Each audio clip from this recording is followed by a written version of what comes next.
Oi, pessoal, tudo bem? Meu nome é Glauber Destro e eu faço vídeos para o canal Missões na Europa.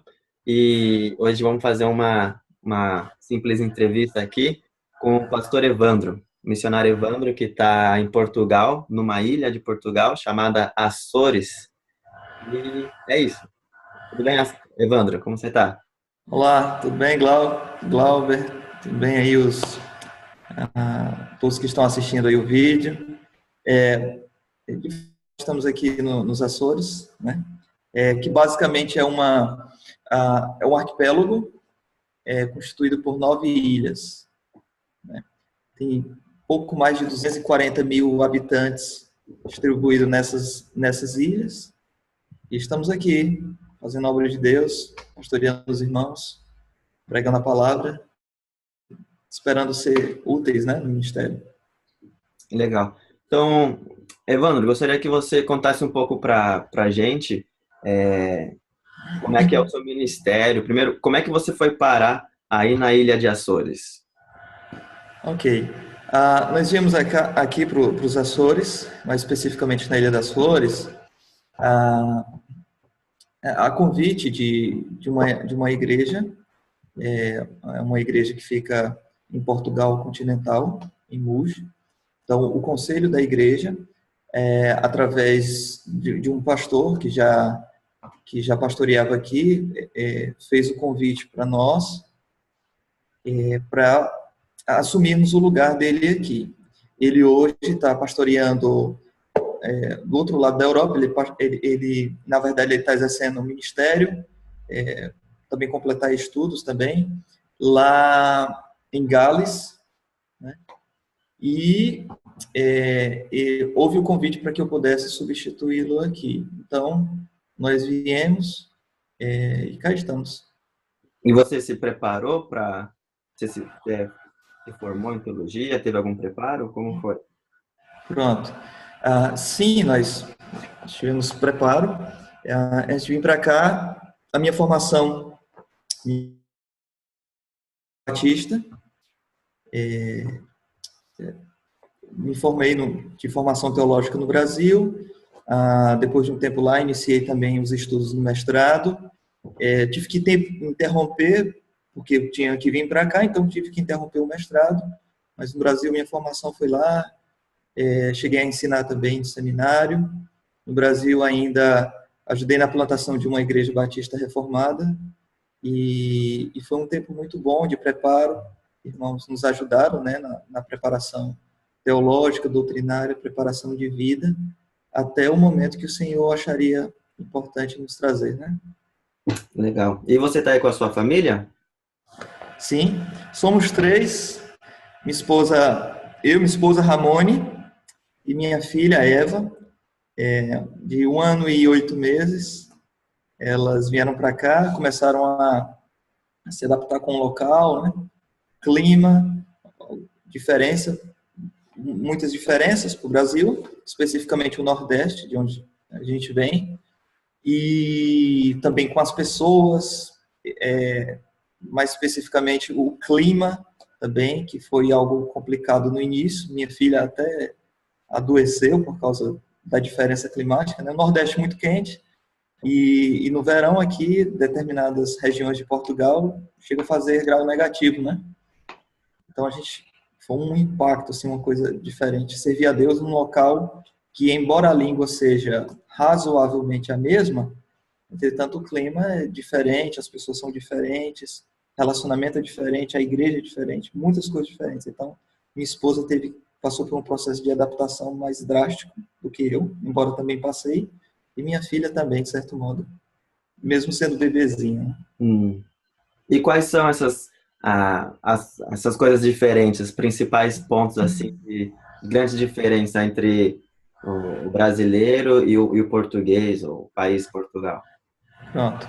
As diferenças, as diferenças primeiramente quanto às pessoas, o português, ele, como um bom europeu, o português ele é, digamos assim, mais frio no relacionamento, né?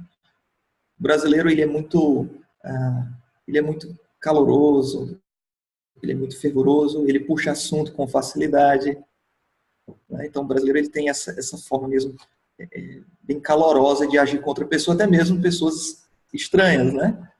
Mas o português, como qualquer outro europeu, ele é mais reservado, ele não é tanto de puxar conversa, também aquelas visitas que geralmente o brasileiro recebe, abre a casa, vem aí, vamos tomar um café, sente aqui e tal. Com o europeu não é tanto assim, o português especificamente ele não é assim. Também a diferença relacionada a diferenças culturais, que a determinados pecados, que são pecados que existem em qualquer tipo de cultura, mas tem outros que eles são específicas daquela cultura, né? Então, no Brasil a gente conhece vários pecados entranhados na cultura, o pecado do jeitinho brasileiro, né, de mentir para poder se dar bem em cima do outro. Graças a Deus em Portugal não tem esses tipos de pecado, mas existem outros pecados que influenciaram a esfera cultural aqui, que geralmente o português ele é dado muito a reclamação. Ele reclama de tudo. Quando a gente faz a comparação das coisas que funcionam aqui, que não funcionam no Brasil, o brasileiro ele percebe, não tem motivo para reclamar, mas o português ele vê muito defeito ainda. Então, outro problema também, então, a murmuração, a insatisfação com tudo. O outro problema também é a questão de forma, né, do português, é que o português, ele, digamos assim, ele é muito pessimista. Ele é muito pessimista, assim, com a vida, com as outras pessoas, então isso deu para perceber bem. Então, parecem duas coisas pequenas quando comparados a alguns problemas que nós vemos no Brasil, mas quando você está aqui, você percebe a força disso, né? Uhum. Sem falar nas outras questões religiosas, tudo isso daí. E sobre Portugal, a religião predominante, a gente sabe, é a católica, né? Como é que são os católicos em Portugal? Certo. Os católicos, é o seguinte, de fato, a religião predominante é o catolicismo. Porém, o católico português hoje, ele não é, digamos assim, aquele beato, aquele católico fervoroso, praticante, pronto. Existe uma diferença de catolicismo dentro de Portugal. Tá? Então, existe o catolicismo, há de fato aquele catolicismo mais praticante, em partes mais isoladas da capital, partes mais longe de Lisboa. Há alguns lugares que são bem católicos mesmo, como, por exemplo, Fátima, em que o Papa Francisco esteve lá esse ano. Tá? O principal turismo lá é o turismo religioso. Tá? Então, havendo conversões ali naquele lugar, você basicamente tem um problema comercial ali, né? Então, há outros lugares em Portugal que tem catolicismo bem forte. Entretanto, outras partes, a maior parte de Portugal é católica apenas nominal. E grandes centros em Portugal, por exemplo, como Lisboa, Porto, mas também outros lugares, eles são católicos mesmo nominais, e Lisboa especificamente, pelo que eu percebi, lá passando, e tenho amigos pastores também lá, é que o catolicismo de Lisboa, primeiramente, é um catolicismo fraco. O pós-modernismo em Lisboa é muito forte. Tá? Então, há um crescimento do ateísmo, mesmo em Lisboa, que faz parte de um país católico, digamos assim, mas um crescimento do ateísmo muito grande em Lisboa. Religiões ocultistas, assim, coisa relacionada à magia, Wicca, essas coisas, ocultismo, né? E outras coisas assim mais estranhas, Hare Krishna tem essas coisas também. Então, mas basicamente um catolicismo nominal muito parecido com o catolicismo francês, catolicismo nominal, e o crescimento do ateísmo. Isso é o que a gente mais vê. Pronto. Interessante. E sobre então a igreja evangélica, como é que os portugueses pensam da igreja evangélica? Se é que eles sabem quem são os evangélicos, não sei. Diz aí. Pronto. Bom, os portugueses, eles têm um entendimento da igreja evangélica muito, digamos assim, muito limitado em termos de história, né? Como Portugal é um país católico, ainda que nominalmente, muitas vezes, entretanto, a história que eles têm é basicamente a história contada pelos padres, contados pelos livros católicos, tudo isso daí. Então, por exemplo, independente da igreja evangélica aqui, mesmo sendo uma igreja evangélica muito boa, muito sadia, ou menos sadia, uma igreja evangélica, digamos assim, que não prega a palavra ruim, ainda assim, ambos os grupos são chamados de protestantes. Então, você ser evangélico em Portugal, você ser chamado de protestante. Aliás, é o nome mais comum para evangélico, é protestante. Nessa região onde eu estou, o protestante, ele é, digamos assim, ele é chamado de seita, assim. É a seita dos protestantes, pronto. Então, nos Açores, que é muito católico, os Açores é bem católico, porque é bem afastado de Lisboa, a região dos Açores, ela fica, esse arquipélago, ele fica entre a Europa e a América do Norte. Então, a placa, né, debaixo do arquipélago já é mais para a América. Já é mais para a América. É a ilha mais ocidental da Europa, essa daqui. Tá? Então, o catolicismo aqui é forte. Geralmente, o protestante é identificado como seita pelos os portugueses. Há aqueles evangélicos que infelizmente, pregam a teologia da prosperidade. Há igrejas que pregam a teologia da prosperidade, o que dificulta muito o trabalho do pastor aqui. E por isso, o evangélico, o cristão evangélico, ele fica ainda mais mal visto aos olhos dos portugueses, infelizmente. Mas há também aqueles bons exemplos, né? Então, dá algum equilibrado. Mas, infelizmente, tem bons exemplos e maus exemplos. Independente dos exemplos, de forma geral, o evangélico não é muito bem visto aqui, não. E falando separando um pouco as regiões de Portugal, você saberia dizer se tem alguma região que tem mais igrejas evangélicas, outras que não têm igrejas evangélicas? O que você saberia dizer? Glauber, há regiões de fato que têm.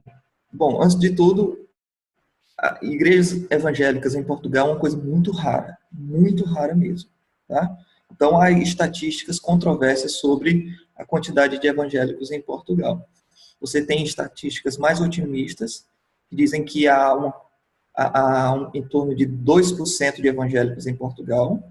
Porém, há estatísticas mais pessimistas, mas muito provavelmente essas é que estão mais corretas, em que dizem que menos de 1% de pessoas morando em Portugal são evangélicas. Né? Os evangélicos somam menos de 1%. Então, dentro desse 1%, está distribuído em várias regiões de Portugal. Região norte, região centro e região sul. Na região norte, há pouquíssimas igrejas mesmo. Pouquíssimas igrejas. Tá? Talvez a única exceção é o Porto, que é um grande centro comercial, mas ainda assim lá tem poucas igrejas, quando comparado ao que precisava para a quantidade de pessoas lá. Né? Você desce um pouco mais em Lisboa, é o lugar de Portugal que tem mais igrejas, a gente pode dizer que é Lisboa, de fato. Porque mesmo tendo o crescimento do secularismo lá, o crescimento do ateísmo, ainda assim você tem uma, digamos assim, uma abertura para discussão de ideias muito grande. Né? E essa abertura facilita que outras igrejas sejam plantadas além do catolicismo, outros pensamentos sejam trazidos além do ateísmo, do relativismo, do pós-modernismo. Então, em Lisboa, você tem muitas igrejas, muitas denominações. Ao sul de Lisboa, que é mais aquela parte quente, a parte de praia e tudo, aquela parte ali também tem uma carência de igrejas. As igrejas lá, até igrejas boas, mas é um número muito pequeno mesmo. Então, no geral, poucas igrejas, e em particular, basicamente em Lisboa é onde você tem uma quantidade maior, entre aspas, né? Uhum. E falando então sobre as igrejas, a igreja evangélica portuguesa, qual seria a liturgia da igreja, ou algumas coisas que são características de Portugal, que seria diferente para com os brasileiros, as igrejas brasileiras? É, bom, a diferença é que em Portugal as igrejas evangélicas, elas são bem diferentes, muitas igrejas evangélicas no Brasil. Até mesmo aquelas igrejas com a liturgia, uma forma de culto mais alegre, né? Aquelas denominações como a Assembleia de Deus e muitas outras igrejas pentecostais, essas denominações, elas não, mesmo elas sendo, digamos assim, tradicionalmente pentecostais, ainda assim o culto delas, a forma de adoração é bem diferente da forma de adoração no Brasil. Então, por exemplo, a forma fria, né, que o europeu tem de relacionamento, de, enfim, essas coisas, ah, é refletido, por exemplo, às vezes no culto. Então, às vezes, no culto de uma igreja pentecostal, isso eu já vi muitas vezes, é algo bem, assim, bem solene. Por exemplo, parece um culto de uma igreja mais tradicional no Brasil, às vezes mais silenciosa do que uma igreja tradicional no Brasil, né? Mesmo igrejas pentecostais. Então, exatamente por causa do jeito do português. Entretanto, há aquelas exceções, como eu falei no início, né? Infelizmente, pessoas que pregam a teologia da prosperidade, então, às vezes, há coisas erradas, aberrações no culto, coisas que não deveriam ter de acordo com a palavra de Deus. Mas, no geral, a pregação da palavra, oração, o momento de dízimos e ofertas, a ceia do Senhor, batismo, instrumentos na igreja, porém, não tem tantas palmas assim, basicamente não vejo muitas palmas no culto, é uma diferença também para as igrejas do Brasil e em outros lugares. Bom, e é isso. Uhum. E na questão de missionários, existem muitos missionários por aí. Quem são esses missionários? São americanos? São brasileiros? São de que país? Ok, boa pergunta. Os missionários aqui, meu irmão, eles são missionários, basicamente, tem muitos missionários brasileiros, por causa da facilidade da língua, né? Porém, há missionários também de outras partes da Europa. Existe uma missão, uma organização missionária, que é só para trabalhar, European Mission Fellowship. Eles trabalham na preparação de missionários em outras partes do mundo para enviar para Portugal e vice-versa. Então, aqui você tem missionários de outras partes da Europa, ainda que precisem de missionários lá, né, em outro país na Europa, mas ainda com poucos missionários que eles têm lá, ainda assim eles enviam para cá, porque aqui tem poucos crentes mesmo. Mas tem muitos missionários americanos, que eles tentam vencer a barreira da língua, que é muito difícil. Já conversei com alguns deles, eles falaram da dificuldade para aprender o português. Eles ultrapassam a barreira da língua e então eles vêm para cá, eles vêm fazer missão e ficam aqui. A missão é sustentada pela igreja de lá, porque como tem poucos crentes, então às vezes não dá, digamos assim, o valor suficiente para poder sustentar o missionário, o pastor, a família. Então, para ele não passar necessidade, a instituição lá fora que o envia como missionário, a igreja local lá de fora, é que dá o sustento para ele e sua família. Em outros momentos, o missionário ele tem que trabalhar por fora, também isso acontece muito, para poder complementar a renda, né? Então, ele complementa a renda, porque senão vai passar necessidade, porque a quantidade de crentes na igreja não é o suficiente para poder ajudar no sustento missionário da obra de Deus aqui. Então tem essas dificuldades. Americanos e missionários também em outras partes da Europa que vêm para cá. E muitos brasileiros. Uhum. E nós esperamos que muitos brasileiros ou de outros países venham servir na Europa, em Portugal, no caso, como missionários. Então, que dicas ou que tipo de preparo você acha que seria importante para esse pessoal saber antes de chegar no campo missionário? Glauber, eu poderia sugerir aconselhar que a pessoa, primeiramente, ela estude o campo missionário que ela vai trabalhar. Ela estude, precisa estudar aquele campo missionário, ver os desafios, ver as dificuldades, tá? E pensar se ela, de fato, é chamada, a pessoa é chamada para aquelas circunstâncias ali, tá? Basicamente, o trabalho em Portugal é árduo, porque são igrejas pequenas. Uma igreja muito grande em Portugal é uma igreja com 50 pessoas. Aqui no Brasil é uma igreja pequena, aqui é uma igreja enorme. E uma anomalia em termos de quantidade de pessoas é uma igreja com 80 ou 100 pessoas. Então, eu conheço igrejas assim, mas igrejas assim geralmente é uma entre muitas outras, né? Então, a pessoa que vem para cá tem que estar acostumada, tem que se conformar aos desafios, tá? A primeira, e também tem que procurar se preparar teologicamente, doutrinariamente. As missões, elas não podem ser feitas somente com boa vontade, né? É necessário que a pessoa ela se prepare, ela estude. Você vai conversar aqui com pessoas que vão desafiar a sua fé, vai pedir a razão da esperança que há em vós, mas você precisa estudar, você precisa dialogar, você precisa, enfim, você precisa ter o mínimo de preparo teológico possível para vir, né? Também é importante que essa pessoa venha com alguma certeza acerca de sustento, quer seja enviado do Brasil ou quer seja aqui, porque se ela vier para conseguir emprego aqui, há uma dificuldade muito grande por causa do desemprego que veio em Portugal, tá? Que assolou esse país e ainda hoje nós sentimos as consequências da economia. Muitas pessoas entraram em depressão, muitas pessoas venderam casas, enfim. As pessoas têm que ir para saber por quem elas estão sendo enviadas e como é que vai ficar o sustento delas durante esse período, que Deus possa ajudá-las no meio desse tempo. Já tem os desafios do campo missionário, essas outras preocupações, elas poderiam ser evitadas também. E, em último lugar, que essa pessoa ela peça direcionamento a Deus, né? E que coloque o seu coração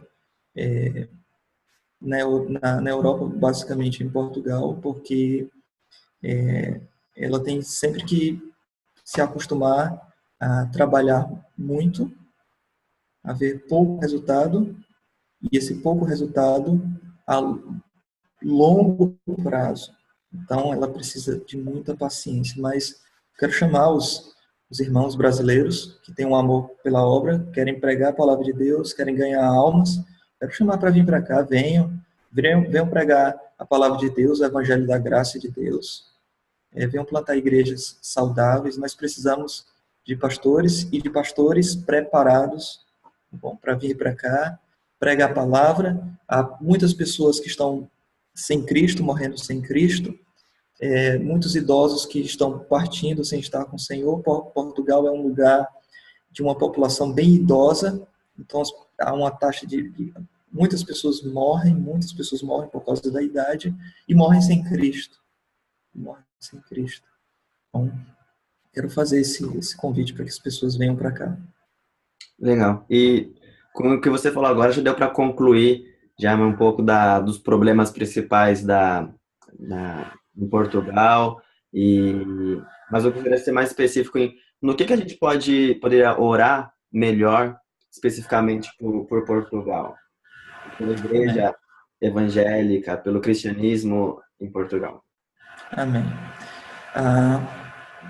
Primeiramente, eu peço que os irmãos orem pela a difusão do evangelho nas escolas. Tá? Portugal tem uma abertura para que o missionário, um pastor, um clérigo, possa ensinar religião nas escolas. Eu mesmo sou professor numa escola, então isso é muito bom. por enquanto isso é permitido, mas até a onda do secularismo crescer, isso não vai ser mais permitido. Então, eu quero pedir oração para que essa obra de evangelização na escola, com os portugueses, né, do futuro, né, essas crianças elas vão crescer e elas poderão ser os futuros pastores, os futuros missionários, né? Então, os irmãos orem pela obra de evangelização nas escolas portuguesas. Pedir também oração por ânimo no campo missionário, né? Por motivação no campo missionário.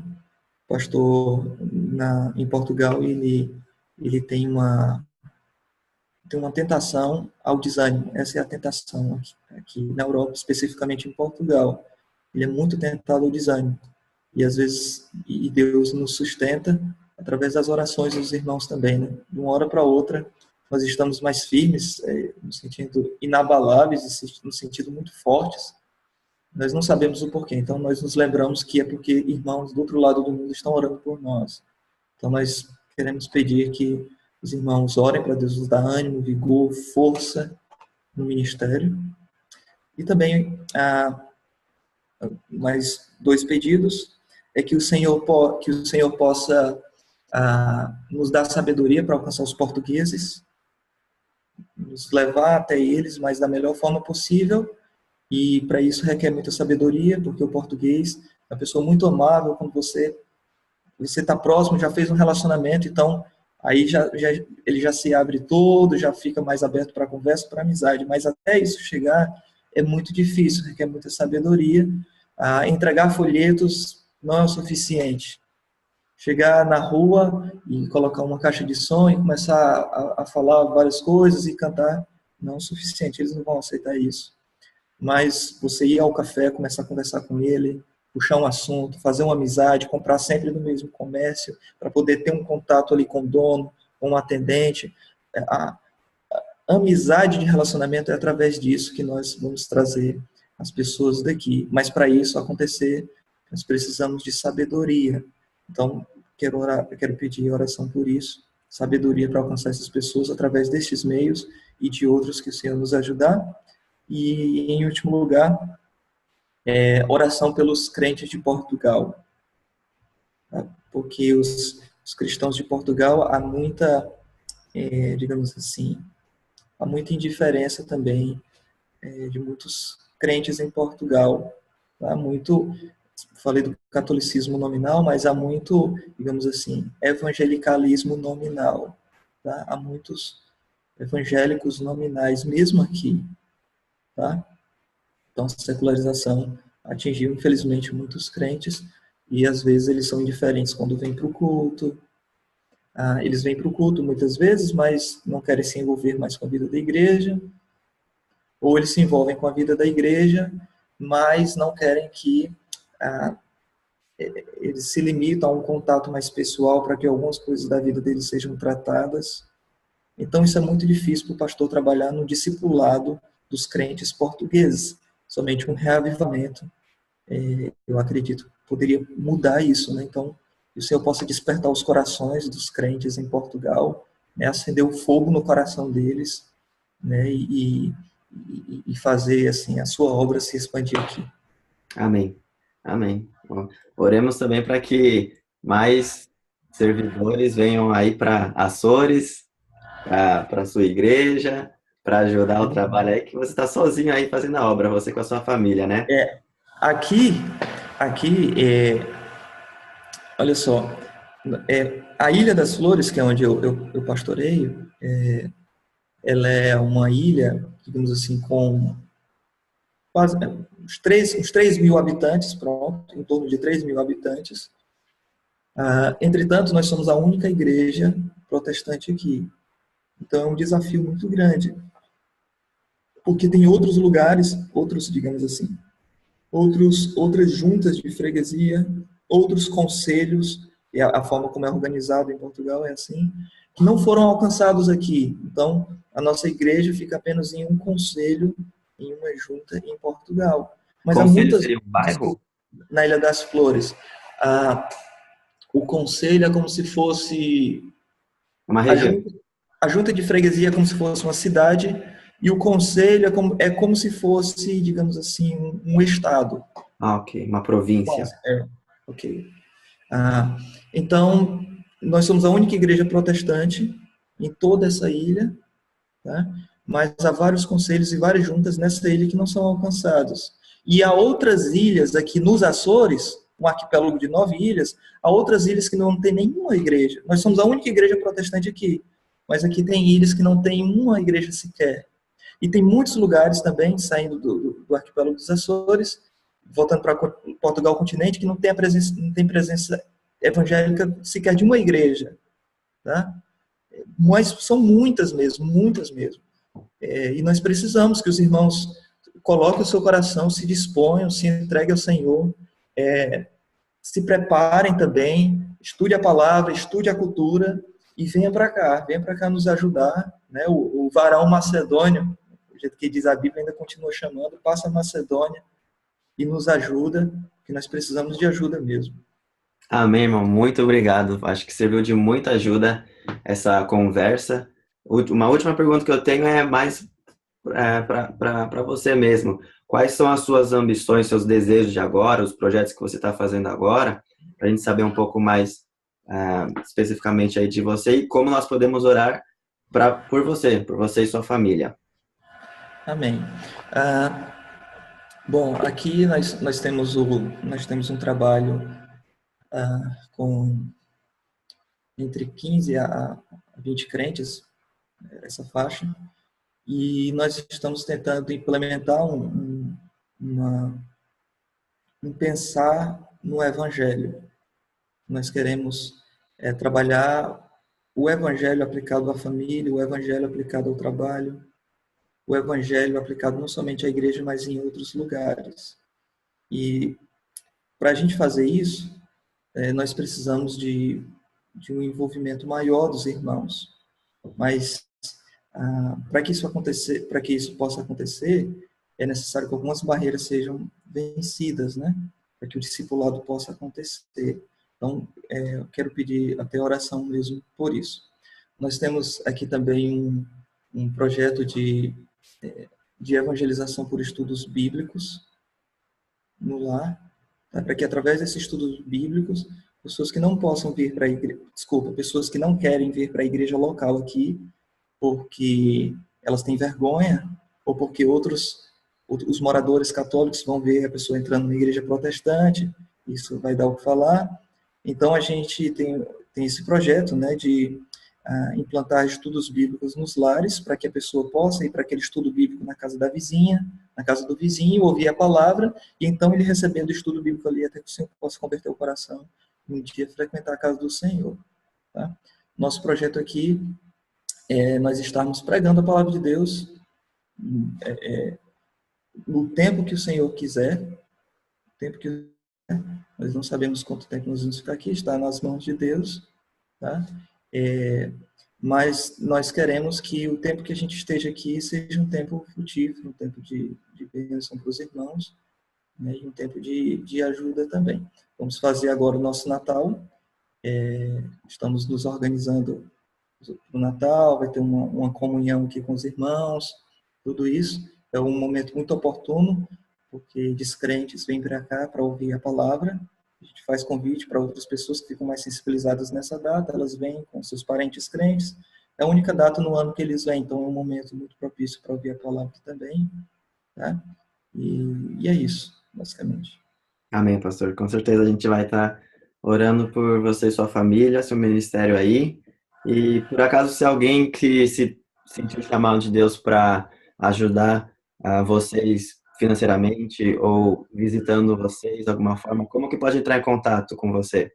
Pelo seu Facebook, por e-mail, como seria? Tem o meu Facebook, Evandro Júnior, bem simples. E tem também um e-mail, evandrojunior1517@gmail.com. Você pode entrar em contato lá conosco, se quiser tirar alguma dúvida, orar, alguma contribuição, de qualquer outra maneira. Enfim, quiser conversar sobre a obra aqui, mais detalhes, como é a igreja em Portugal, pode entrar conosco, em contato conosco lá. Será um prazer servir os irmãos. Amém. Legal. Então, esse foi mais uma entrevista aí para o canal Missões na Europa. Espero que vocês que acompanham aí, o canal possam se inscrever e sempre acompanhar, orar por Missões na Europa, um continente mais pobre do mundo espiritualmente e que precisa muito da nossa oração e de que a gente possa servir de alguma forma. Espero que você tenha sentido aí algum chamado por Deus para orar, para contribuir ou para servir nessa obra, nesse campo missionário. Deus abençoe cada um de vocês.